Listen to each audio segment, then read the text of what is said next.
RNAR। তো বাংলাদেশে এই চ্যানেলটা যে রয়েছে মাসে দুটো ভিডিও আসে। টেক ভিডিও বানাচ্ছিল, হঠাৎ কেন সিনেমা ভিডিও বানাতে শুরু করলো। দেবের তো রঘু ডাকাত আসতেছে দাদা, ওইটা সম্পর্কে কিছু বলেন। রিসেন্টলি তাণ্ডবের টিজার এলো, তোমার কেমন লাগলো? মোটামুটি, খুব ভালো না।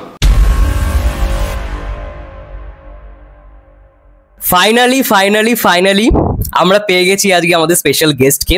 আমরা এপিসোড 3 তে প্রমিস করেছিলাম যে এপিসোড 4 এ আমরা একজন স্পেশাল গেস্টকে আনবো, এবং সেই স্পেশাল গেস্ট হচ্ছে অব্রদা। অব্রদাকে কেউ চেনে না এমন নয়, এবং অব্রদা খুব ব্যস্ত মানুষ, তো অবশ্যই অব্রদাকে পেয়েছি। অব্রদা, থ্যাংক ইউ সো মাচ। অব্রদাকে যেহেতু আজকে আমরা পেয়েছি, তো জমিয়ে একটা আলোচনা আড্ডা দেবো। অব্রদা বলো, কেমন আছো? এতক্ষণ যেরকমই ছিলাম না কেন, এখন খুবই ভালো আছি, কারণ এরকম পডকাস্টে আসলে এত সুন্দর মিষ্টি মিষ্টি কথা শুনলে না এমনি ভালো থাকতে বাধ্য। তো ভালো বলেছো, থ্যাংক ইউ।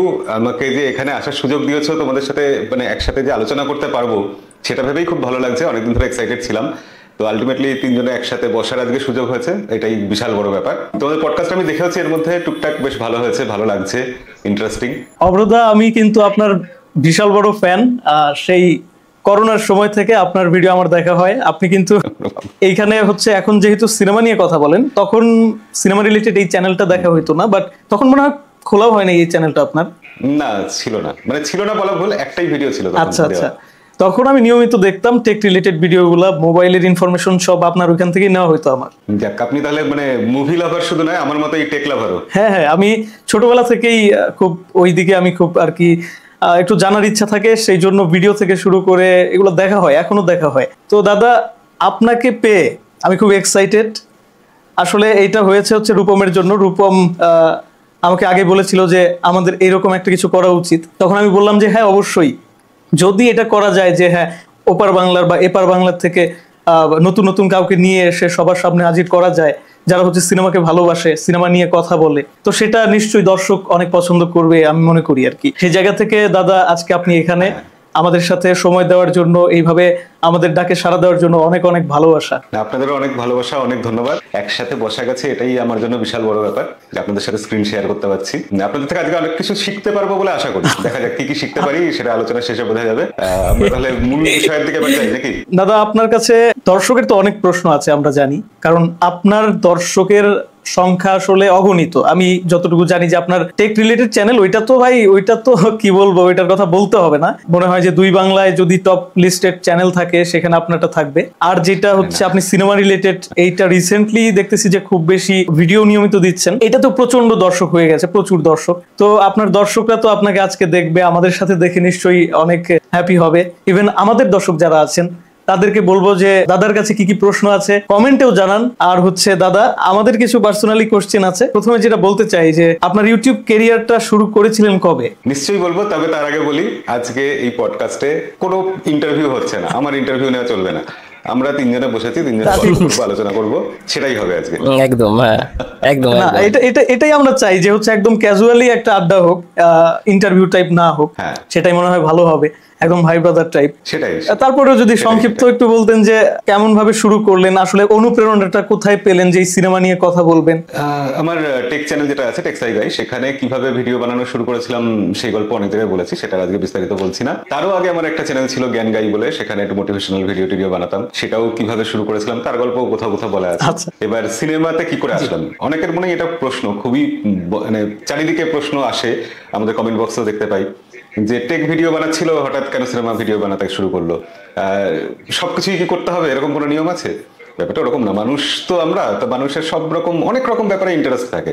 তারপর টেকের ব্যাপারে যেরকম ইন্টারেস্ট ছিল, সিনেমার ব্যাপারেও বরাবরই ইন্টারেস্ট ছিল, খুবই ইন্টারেস্ট ছিল আর কি। মানে আমি সিনেমার নিয়মিত দর্শক ছিলাম এককালে, দিনে একটা দুটো সিনেমা রোজই দেখতাম, বছরের পর বছর এই পর্বটা চলেছে। তারপর বিভিন্ন কারণে একটা সময় গ্যাপও গেছে, কিন্তু ওই ভালোবাসাটা ছিল, তার জন্য মোটামুটি খবর টবর রাখতাম। তো একটা সময় মনে হলো টেক ভিডিও তো অনেক বানানো হয়েছে, একটু বোরিংও লাগছিল, মনে হচ্ছিল সেই একই ভিডিও বছরের পর বছর বানিয়ে যাচ্ছি একই ধরনের, একটু সিনেমার ভিডিও বানিয়ে দেখা যাক, যেহেতু জিনিসটার প্রতি আমার আগ্রহ আছে। তো সেই জন্য একটা মনের ভিতর থেকে তাগিদ আসলো, শুরু করে দিলাম, ওই হয়ে গেল আর কি, এরকম ব্যাপার। তবে এখানে একটা গল্প আছে।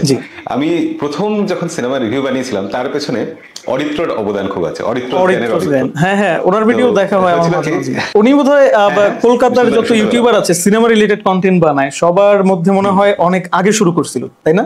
হ্যাঁ অনেক হ্যাঁ হ্যাঁ, অরিত্রদা সবার ফার্স্ট শুরু করেছিল 2017 সামথিং, অ্যামাজন অভিযানের ফার্স্ট মনে হয় রিভিউ দিচ্ছে। অ্যামাজন অভিযান না হলে হ্যাঁ অ্যামাজন অভিযান 2017। হ্যাঁ আমি এক যে ছিল রাজা সিনেমাটা দেখতে গেছিলাম, সৃজিত মুখার্জির পরিচালনায় এক যে ছিল রাজা, তো সিনেমাটা 2018 মুক্তি পেয়েছিল পুজোর সময়। হ্যাঁ আমার একরকম লেগেছিল। এবার ফিরে না বাড়িতে এসে অরিত্রর রিভিউটা দেখলাম, আচ্ছা। তো রিভিউটা দেখে আমার মতটা ওর মতের সাথে মিললো না আর কি, তার বিপরীতে চলে যাচ্ছে অনেক কিছুতে। আমার মনে হলো রিভিউটা ঠিক হয়নি বা ঠিকঠাক সবকিছু বলা হয়নি। আমার মতামতটাও লোককে জানাই, তাহলে মানুষ অন্য দিকটাও দেখতে পারবে, জানতে পারবে। Right, right. তো সেই জায়গা থেকে আমি প্রথমবার এক যে ছিল রাজার রিভিউ করেছিলাম, যদিও সেই ভিডিওটা আজ আর নেই কোথাও ইউটিউবে, কিন্তু অরিত্রর অবদান আছে, এটা আমি সবসময় স্বীকার করি যে আমার প্রথম রিভিউ শুরু করার পিছনে মানে অরিত্রর ওই অবদান উসিলায় আপনার রিভিউ যাত্রা শুরু হয়েছিল। শুরু হয়েছিল। যাক, তাহলে তো ধন্যবাদটা শুরুতে অরিত্রদাকে দিতে হয়, কারণ হচ্ছে তার জন্য আমরা এত সুন্দর এত হ্যাঁ। স্মার্ট একজন রিভিউয়ার পেয়েছি বাংলা কমিউনিটিতে। এটা আসলেই একটা বড় পাওয়া, কারণ আমি দাদার ভিডিওগুলো দেখি মাঝে মাঝে। Definitely. আনপ্লাগডে আপনি যে ভিডিওগুলো দেন ব্যাপক বিশ্লেষণধর্মী থাকে, এবং আমার বিশ্বাস যে আমাদের অনেক দর্শক আপনার ভিডিও দেখে, তারাও অনেক পছন্দ করে, বাংলাদেশের কথা বলতেছি। এবং আরো একটা গুরুত্বপূর্ণ দিক অবরোধার ভিডিওর মধ্যে যে এডিটিং স্টাইলটা, সেটা খুব অ্যাট্রাক্টিভ। Right. মানে এখন মানে রিভিউ অনেকেই তো করে, বাট এরকম এডিট স্টাইলে এরকম এডিট করে এত সুন্দর করে অবরোধা বলে, গুছিয়ে বলে, আমার দারুণ লাগে। সবাই মানে একবার শুরু করলে কেউ কিন্তু পুরোটা না দেখে ছাড়তে পারবে সম্ভব না, না তো। এটাই হচ্ছে সবথেকে বড় পজিটিভ দিক এতটা অবরোধার ক্যাচি থাকে দাদার content-এ। ভিডিওগুলা, সবথেকে বড় কথা। আমি একটা বিষয় Yes, বুঝি না, yes, দাদা এত yes. সময় পায় কই? মানে এত সময় তো ম্যানেজ করাই খুব টাফ হয়ে যায়। এখানে অবশ্যই আমি বলতে চাই যে আমাদের যে টিম আছে সেই টিমের অবদানও প্রচুর। বিশেষ করে অলোক বিশ্বাস আমার সাথে এককালে মানে দীর্ঘদিন ধরে আমার সাথে যুক্ত ছিল, আমাদের ভিডিও এডিট করতো। মানে আমি যেভাবে শিখেছি টেকের ভিডিও বানাতে, আমি একটা সময় নিজেই এডিট করতাম, তারপর প্রথম অলোক এসে আমার সাথে জয়েন করলো। ও নিজেও এডিট করা জানতো না, আমিও প্রিমিয়ার প্রোতে এডিট করা জানতাম না। দুজনে একসাথে প্রিমিয়ার প্রো শিখেছি, ও এডিটার হিসেবে নিজেকে তৈরি করছে, আমি ধরুন ভিডিও বানাচ্ছি, এরকম ব্যাপার আছে। আচ্ছা। তো এইভাবে ওর সাথে যে সম্পর্কটা মানে নিজের ভাইয়ের মতোই আর কি, একদম কোনো তফাৎ নেই। তো এখন অলোক আনন্দবাজারে চাকরি করে, ওখানে এডিট করে। তো এই যে অভ্র আনপ্লাগড চ্যানেলটা, সিনেমার রিভিউটা, তার পিছনে আমার মতে 50% অবদান রয়েছে অলোকেরই। অলোক নিয়মিত বলে যে কি হলো ভিডিও বানাচ্ছ না কেন, এইটা নিয়ে তো বানাতে পারো, ওই টপিকটা নিয়ে তো বলতে পারো, 3 দিন গ্যাপ হয়ে গেল, এবার তো ভিডিও দাও। এই যে পিছনে লেগে থাকে, সারাক্ষণ আইডিয়া দেয় আমাকে, নানা রকম বুদ্ধি দেয়, তার জন্যই ওই চ্যানেলটা চলছে, না হলে সম্ভব ছিল না। আর এডিটিং স্টাইলের ক্ষেত্রে আমি বলবো যে অবশ্যই আমাদের এডিটার আছে অরূপ, এবং সে আমার টেক ভিডিও এডিট করে, তার মাঝে সময় বার করে কখনো কখনো সিনেমার ভিডিও এডিট করে দেয়। বা পূজা বলে একজন আছে, সে পূজাও আমাদের ভিডিও কখনো কখনো এডিট করে দেয়, খুবই ভালো এডিট করে। পূজাও শিখছে যদিও। আচ্ছা আচ্ছা। কিন্তু ব্যাপারটা হচ্ছে যে যখন আমি শুরু করলাম এই অভ্র আনপ্লাগড চ্যানেল, তখন আমার যেটা মনে হচ্ছিল আমি করব কেন, সবাই সিনেমা রিভিউ করছে বলে আমিও সিনেমা রিভিউ করব, বা আমি ভালোবাসি বলে সবাই যা বলছে আমি একই কথা বলবো, এটা তো কোনো মানে হয় না। তাহলে আরেকটা চ্যানেলের দরকার কি? তাহলে বাড়তি একজন লোক আসবে যে একটু একই কথা আরেকবার বলবে। আমার মনে হচ্ছিল যে অন্য দৃষ্টিভঙ্গি দিয়ে যেটা আমরা দেখি সেটা বলতে হবে, যে জিনিসগুলো নেই বাংলা রিভিউ কমিউনিটিতে সেই জিনিসগুলো দেওয়ার চেষ্টা করতে হবে, যেমন ভিডিওর কোয়ালিটি, যেমন এডিটিং কোয়ালিটি, যেমন থাম্বনেল বেটার করা, এই ব্যাপারগুলোতে আমরা তখন মন দেওয়ার চেষ্টা করলাম। এবং রিভিউর ক্ষেত্রেও এটা যে প্রতিটা সিনেমা রিভিউ কেন করতে হবে? আমাদের দায়িত্ব না যে দুনিয়ার সব সিনেমা রিভিউ করবো। তাহলে সাউথের প্রতিটা সিনেমা করতে হবে, বলিউডের প্রতিটা করতে হবে, বাংলাদেশ প্রতিটা করতে হবে, কোরিয়া প্রতিটা করতে হবে, জাপান বাদ যাবে কেন? ইউএসএ যদি প্রতিটা আমি করি, তাহলে ইউরোপের প্রতিটা বাদ যাবে কেন? তো সেখানে আমাকে বেছে নিতে হবে, আমার যেটা দেখতে ইচ্ছা করছে সেটা দেখবো, সেটা রিভিউ করবো। বা মানুষের মধ্যে কোনো একটা নিয়ে খুব বেশি চাহিদা আছে, সেটা করলাম। হিন্দিতেও তো সেরকমই করে সবাই, সব সিনেমা রিভিউ করতেই হবে এরকম নিয়ম নেই, কিন্তু বাংলায় সেটা চলছিল। আমার মনে হলো এই প্রথাটা ভাঙা দরকার। দাদা মনে হয় আপনার সাথে আমিও একমত। বিষয়টা হচ্ছে কি যে আমারও মনে হয় যে আমি একজন রিভিউয়ার, তার মানে আসলে তো আমার সব মুভি একসাথে দেখাও সম্ভব না, সবগুলো নিয়ে কথা বলাও সম্ভব না। মেইন কথা হচ্ছে আমি যখন একটা মুভি দেখবো তখন দর্শক হিসেবেই ওইটা দেখবো, এবং দর্শক হিসেবে আমি কথাটা বলবো যখন আমি ক্যামেরার সামনে এসে বলবো। সেই জায়গা থেকে আমার কাছে আসলে যেই মুভিটা দেখার জন্য খুব ইন্টারেস্ট জাগে সেটাই কিন্তু আসলে দেখি। একদমই তাই। আর অনেকের ধারণা আছে যে মুভি রিভিউ করতে হলে মুভির টেকনিক্যাল ব্যাপার স্যাপার সবকিছু খুব ভালো বুঝে ফেলতে হবে, জেনে ফেলতে হবে, এরকম কিছু। সেটা তো নয়। আমি তো মুভি বানাতে বসছি না যে আমার মুভির টেকনিক সবকিছু বুঝে আমাকে মুভিটাও দেখতে হবে। আমি একজন দর্শক হিসাবে, যে কেউ একজন দর্শক যখন একটা মুভি দেখছে তার দৃষ্টিভঙ্গি দিয়ে সে কি কি ফিল করছে, কি দেখছে, এই এক্সপিরিয়েন্সটা শেয়ার করাটাই হচ্ছে মুভি রিভিউ করা। আমি তো এটাই বুঝি। না আমিও তার জন্য বিশেষজ্ঞ হতে হবে না, আমাকে ফিল্ম নিয়ে একদম পিএইচডি করে আসতে হবে না। একদম একদম। এবং অবরোধার এই কথাটার সঙ্গে আমি পুরোপুরি একমত, একদম একমত। কারণ আমি দেখেছিলাম লাস্ট টাইমে খাদানের সময় দেবদা অবরোধার রিভিউটাই শুধুমাত্র শেয়ার করেছিল। অবরোধা এত গুছিয়ে যে অবরোধা এটা বললো যে সিনেমা রিভিউ করা মানে যে সব টেকনিক্যাল দিক জানতে হবে তোমাকে, এমনটা নয়। একজন সাধারণ দর্শক যেরকম ভাবে সিনেমাটাকে বোঝে বা তার পার্সপেক্টিভ অনুযায়ী যেরকম ভাবে সিনেমাটাকে দেখছে সেটা তুমি শেয়ার করো না। এবং অবরোধা তো সেটাই করে, এবং সেটা অবরোধা বলেওছে এবং এত গুছিয়ে বলেছে প্রত্যেকটা ভিডিওতে। দেবদা নিজে খাদানের রিভিউটা শেয়ার করেছে, এটা মানে সত্যি খুব প্রাউড মোমেন্ট। ওনার ভিডিও তো আসলে গোছানো হয়, আর তাছাড়া যা বলে একদম ওই যে খুব বেশি পেঁচায় না, এত বেশি পেঁচানো গোছানো কথা দর্শকও পছন্দ করে না, যেটা বলে একদম সোজা সাপটা যে আমার ভালো লাগে না, আমার ভালো লাগে না, এইটা এরকম হতে পারতো, আরো ভালো লাগতো। সো আমার কাছে খুবই ভালো লাগে। হ্যাঁ, অব্রতা বললো যে অব্রতার পুরো টিম রয়েছে একটা, মানে এডিট করবার জন্য। অব্রতা, তোমার একটা কন্টেন্ট করতে এমনি কতদিন তাও সময় লাগে? সিনেমার কন্টেন্ট করতে হ্যাঁ হ্যাঁ, ঘন্টাখানেক তুমি রেকর্ড করো? ঘন্টাখানেক? আচ্ছা, মানে এডিট ফেডিট সমস্ত কিছু করে? হ্যাঁ, 2 ঘন্টা, ম্যাক্সিমাম 2 ঘন্টা। কারণ এটা মানে লং ফরম্যাট কন্টেন্ট বলছি। আমি শুট করতে কি বানাবো কি বলবো এটা ভাবতে মোটামুটি 1/2 ঘন্টার মতো সময় যায়, কারণ আমার ভিডিও তো খুব বড় হয় না, 5 থেকে 8 মিনিট ম্যাক্সিমাম। তো সেটা হয়ে গেল 1/2 ঘন্টা।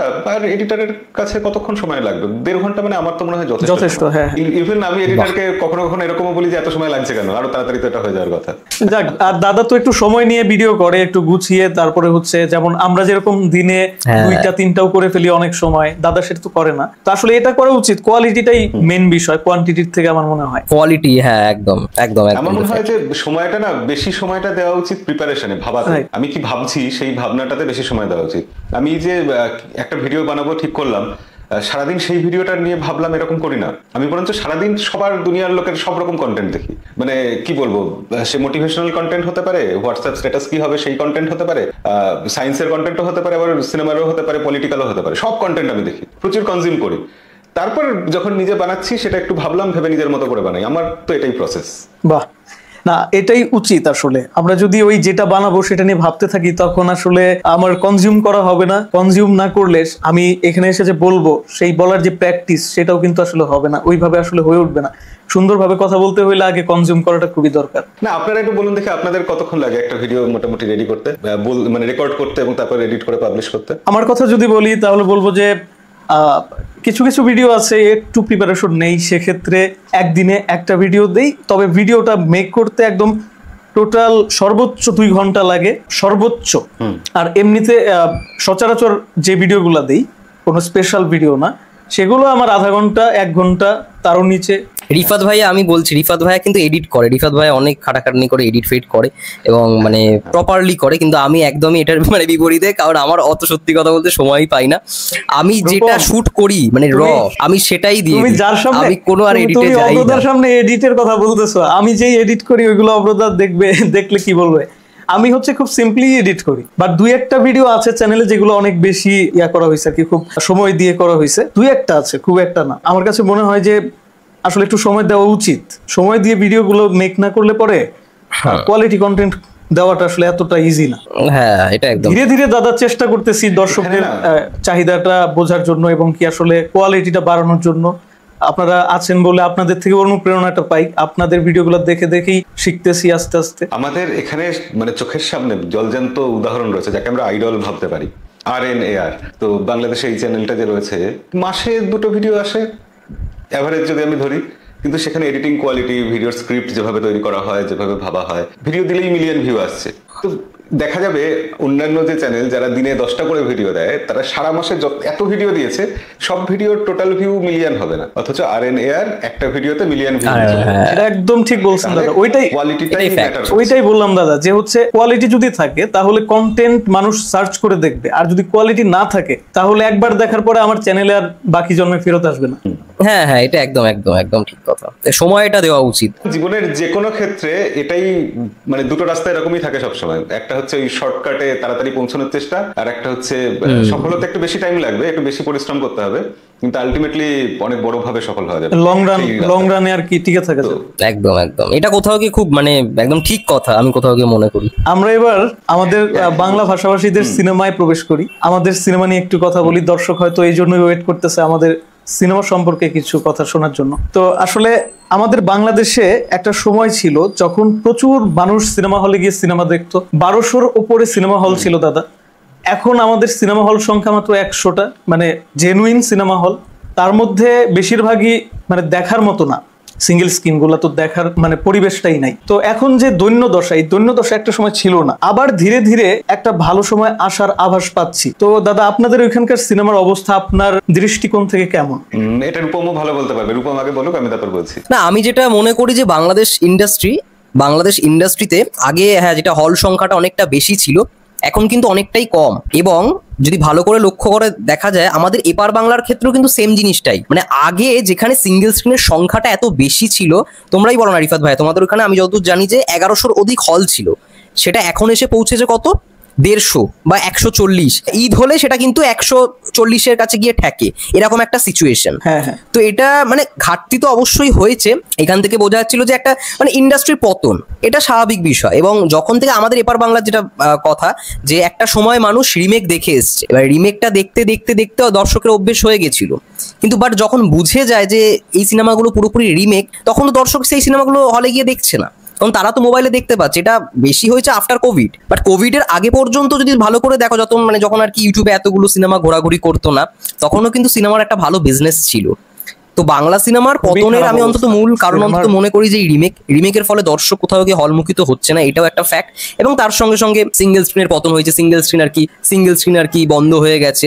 এবার বাংলাদেশের যে সিনারিওটা, সেটা আমার সত্যি কথা বলতে খুব একটা জানি, কিন্তু আমি যেটুখানি জানি যে টানা 25টা বছর সিঙ্গেল স্ক্রিনকে শুধুমাত্র বাঁচিয়ে রাখবার জন্য মেগাস্টার শাকিব খান, সে মানে যেরকম স্ক্রিপ্ট হোক মানে একটা শুটিং করছে, সেই শুটিংটা সেই সিনটা মানে সেই আর কি শটটা দেওয়ার পরেই অন্য একটা সেটে চলে যাচ্ছে, মানে একই সঙ্গে 3-3টে সিনেমা শুটিং করছে। এবং ঈদে তার আমি শুনেছি 3-4টেও সিনেমা বেরিয়েছে, বছরে তার 16টাও সিনেমা বেরিয়েছে। ঈদে শাকিব খানের এমনও ঈদ গেছে 5টা-6টা সিনেমা বের হয়েছে, এরকম ঈদ গেছে।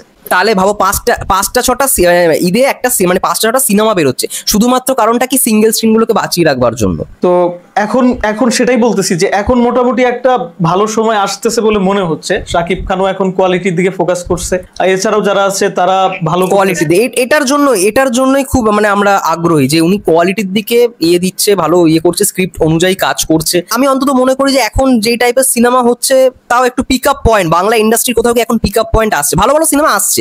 আমি বলবো না খারাপ সিনেমা, আগের মতো রিমেক কিন্তু অত হয় না, হয় 2-1-3টে হয়, কিন্তু ভালো কন্টেন্টের ওপর কিন্তু মানে আমাদের বাংলায় কাজ এসছে। বিক্রম চ্যাটার্জি রিসেন্টলি একটা সিনেমা এসেছিল দুর্গাপুর জাংশন, তারপর আরো একটা আসছে মৃগয়া বলে, ভালো কন্টেন্টের ওপর বেস করে সিনেমাগুলো। তো এইগুলো মানে আমি কোথাও গিয়ে মনে করি যে হ্যাঁ, একটা বাংলা সিনেমা একটা পিক আপ পয়েন্ট। বিজনেস হবে, অবশ্যই হবে, দেবদা তো বিজনেস দিচ্ছে, আরো অনেকে নায়ক যারা রয়েছে, উইন্ডোজের যেমন শিবপ্রসাদ মুখার্জি বহুরূপী দেখিয়ে মানে বহুরূপী পুজো এনে দেখিয়ে দিল, বুঝিয়ে দিল ভাই কন্টেন্ট ইজ দ্য কি। বহুরূপী তো দুর্দান্ত একটা সিনেমা ছিল, একদম ওই ধরনের সিনেমাই তো আসলে দর্শক পছন্দ করে। ইভেন আমার বস বলো রিসেন্টলি একটা ছবি বেরিয়েছে উইন্ডোজ থেকে, শিবপ্রসাদ মুখার্জি অভিনয় করেছে, রাখি গুলজার আছে, সিনেমাটা দুর্দান্ত, আমি দেখেছি। তো ওটাও ভালো ব্যবসা করছে। ইয়াশ নুসরাতের নতুন একটা সিনেমা বেরিয়েছে আরি, সেটাও ভালো ব্যবসা করেছে। তো বাংলা সিনেমা আমি অন্তত মনে করি এখন একটা পিক আপ পয়েন্ট এসছে, কিন্তু হল যায় না কবে আবার বৃদ্ধি পাবে। আমি চাই সিঙ্গেল স্ক্রিন। হ্যাঁ, একেন বাবু এলো, এটাও খুব ভালো ব্যবসা করছে। মাল্টিপ্লেক্সের সংখ্যা হয়তো বেড়ে যাবে, কিন্তু সিঙ্গেল স্ক্রিনের সংখ্যা আমি বুঝতে পারছি না বাড়বে কি বাড়বে না। আপনারা যে কথাগুলো বললেন, আমি অতটা আশাবাদী নই এই ব্যাপারটা নিয়ে। আমার ধারণা সিনেমা জিনিসটা হলে গিয়ে দেখা হবে, এই ব্যাপারটাই ক্রমশ আস্তে আস্তে কমে যাবে, আরো কমে যাবে। এখন তো অলরেডি কমে গেছে। আর যেহেতু ওটিটি এসে গেছে, বাড়িতে লোকে টিভি দেখবে বড় স্ক্রিনে, বা ভবিষ্যতে দেখা যাবে প্রজেক্টর মেশিন দিয়ে, তো সেই সুবিধাগুলো যত এসে যাচ্ছে এবং হলে গিয়ে সিনেমা দেখার খরচা যত বেড়ে যাচ্ছে, তত ওই হলে সিনেমা ভালো চলবে, ভালো ব্যবসা করবে, এই জায়গাটা সংকুচিত হয়ে যাচ্ছে আমার ধারণা। এবং এই যে সাফল্যটা যেটা বলছেন, যেটা একটু হলেও আশার আলো দেখা যাচ্ছে, সেটা খুবই সাময়িক আমার মনে হয়। সেটা ওই হয়তো 2 বছর একটু ভালো গেল, আবার খারাপ যাবে, এরকম হতে পারে। এবং সেটা ভালোটা যে হচ্ছে, সেটা কেন হচ্ছে, সেগুলো ব্যতিক্রমী ভালো। যেমন শাকিব খানের হাত ধরেই শুধু ভালো হচ্ছে, ওভারঅল ইন্ডাস্ট্রিকে খুব ভালো কিছু করছে, বাংলাদেশে করছে না। আমাদের এখানে কি হচ্ছে, এক্সেপশনাল কিছু সিনেমা, যেমন দেব, যেমন জিৎ, যেমন সৃজিত মুখার্জি, যেমন উইন্ডোজ প্রোডাকশন, এর বাইরে কোথায় কে আছে? যখনই যে কোনো জায়গায় নতুন কোনো মুখ উঠে আসবে না, সেটা হিরো হিসাবে হোক বা পরিচালক হিসাবে হোক, তখন বুঝতে হবে সেই ইন্ডাস্ট্রিটা শেষের পথে। আপনি ক্রিকেট ফুটবলের উদাহরণ ধরুন না, কোনো একটা দেশের ক্রিকেট টিম বা কোনো একটা ফুটবল ক্লাবের টিম, নতুন যদি ভালো প্রতিভা না উঠে আসে, সেই টিম কতদিন ভালো থাকবে, ভালো খেলবে? যারা অলরেডি সফল তাদের তো একটা সময় ফুরিয়ে যাবে, নতুনদের তৈরি না করলে হবে না। ফিল্ম ইন্ডাস্ট্রি নিয়ে আমি ওই কারণে অন্তত হলে গিয়ে দেখার ব্যাপারে আশাবাদী না। আমারও ওইটাই মনে হয়, যদি নতুন মুখের সন্ধানের একটা সুন্দর সিস্টেম থাকতো আমাদের দেশে, যারা হচ্ছে সিনেমাতে কাজ করতে চায়, সেটা শুধুমাত্র অভিনয় শিল্পীদের ক্ষেত্রে না, হইতে পারে ক্যামেরার পেছনে কাজ করতে যায় তাদের ক্ষেত্রেও,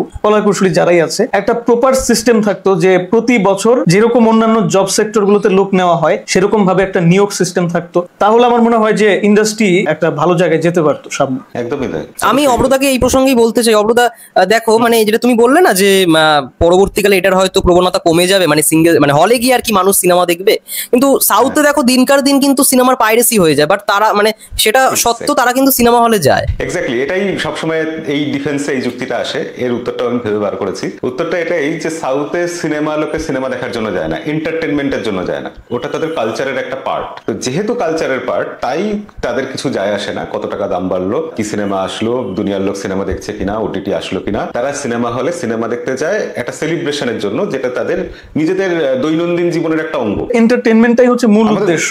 একদম, দর্শক পাশে আছে ওদের, এটাই হচ্ছে ওদের মূল শক্তি।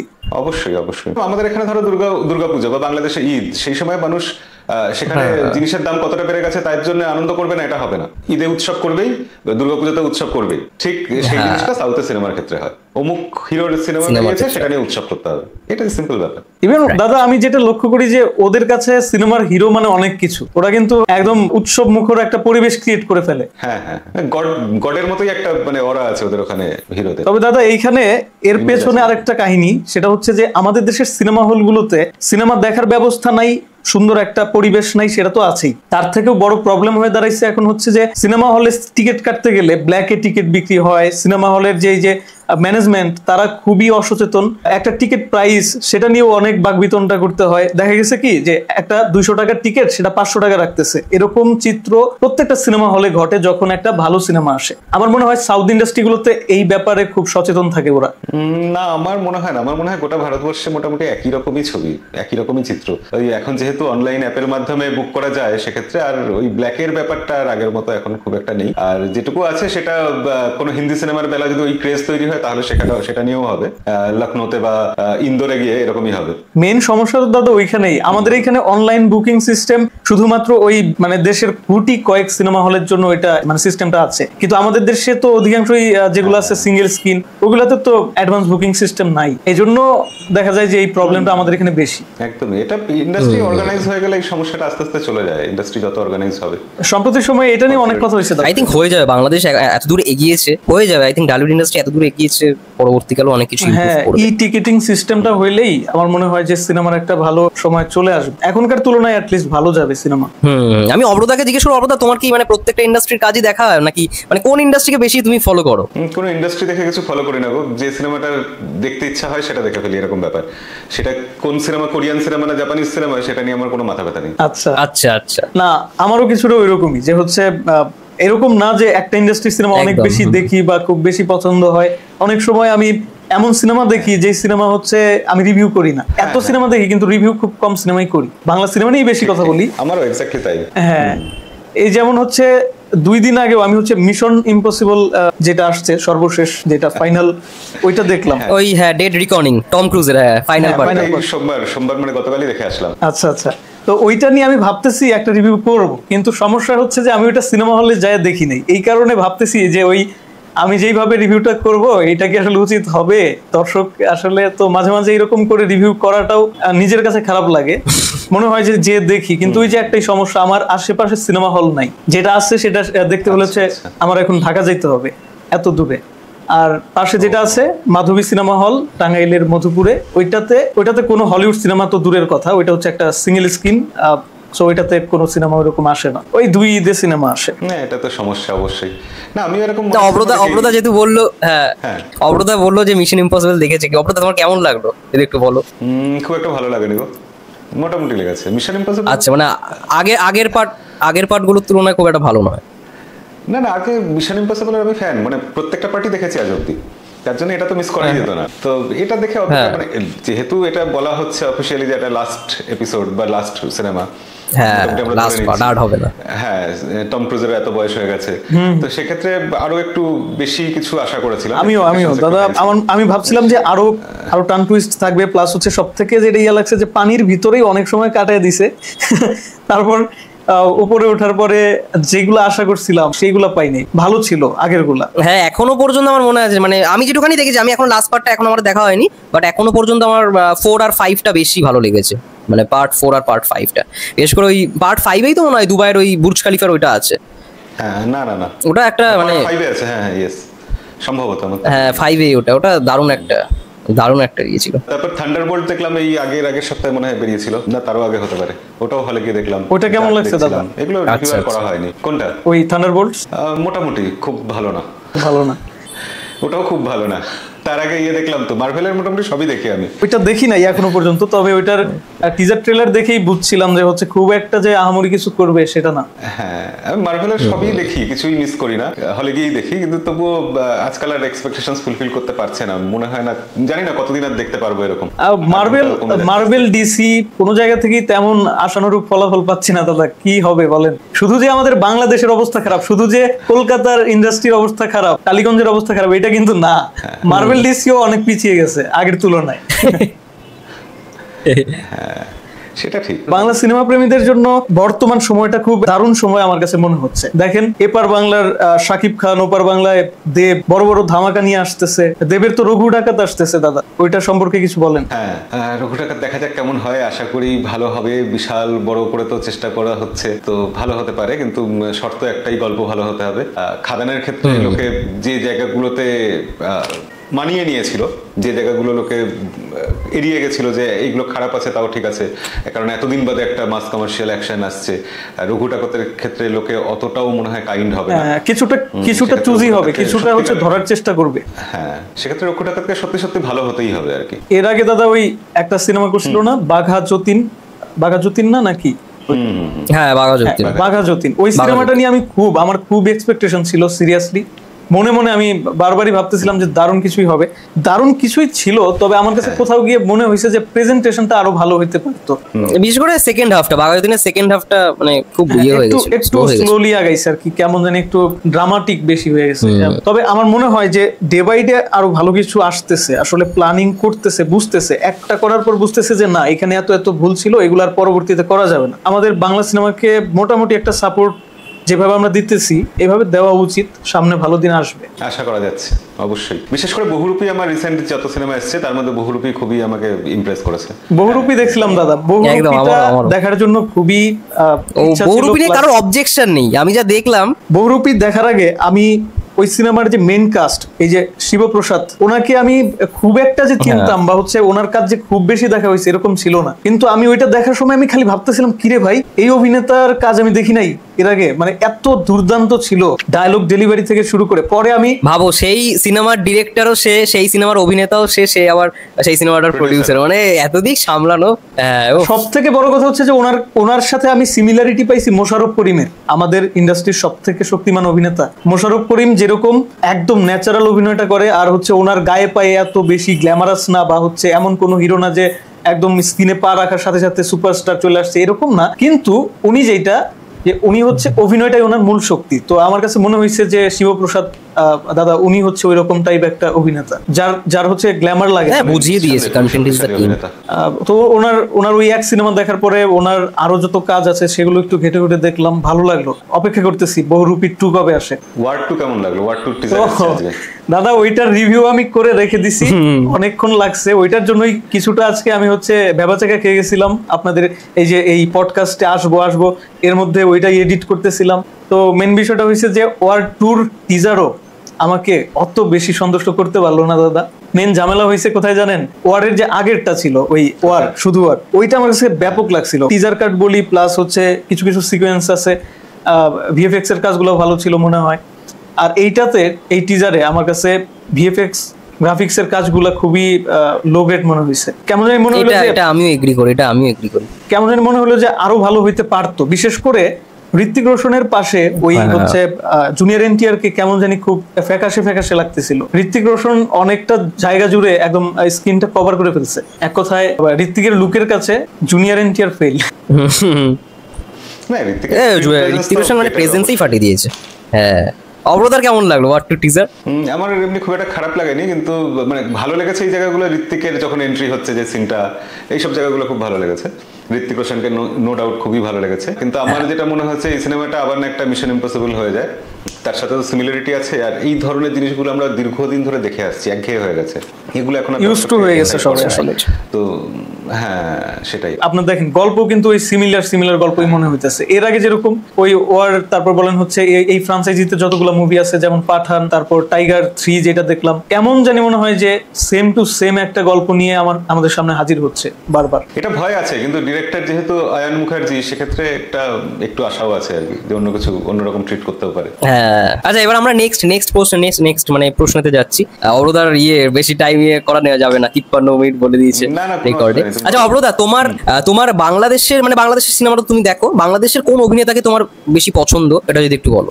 বাংলাদেশের সিনেমা দেখার সুযোগ কোথায়? আমাদের এখানে রিলিজ হয়, আর আমার মানে না আমাদের যেরকম ওটিটি যেরকম কন্টেন্ট আর কি, হ্যাঁ ওটিটি ওটিটিতে যেগুলো বেরোয় কিছু দেখি, সেগুলো তো ভালো লাগে অবশ্যই। তবে বাংলাদেশের কথা বলতে হলে মানে সাকিব খান তো বলতেই হবে, এছাড়া নিশোর কথা বলতে হবে, তারপর মুশারফ করিমকে তো খুবই ভালো লাগে, চঞ্চল চৌধুরী অসাধারণ, এনাদেরকে ভালো লাগে। অপূর্বর কিছু কাজ দেখেছি, আচ্ছা ভালো লেগেছে। আচ্ছা রিসেন্টলি তাণ্ডবের টিজার এলো, তোমার কেমন লাগলো? তুমি তো চ্যানেলে, আমি দেখলাম যে মানে 2 দিন হয়ে গেল যদিও বা, আই থিঙ্ক তুমি টিজার রিভিউ করবে কি করবে না জানি না, তোমার অনেকদিন কন্টেন্টও নেই দেখলাম মানে তোমার চ্যানেলে।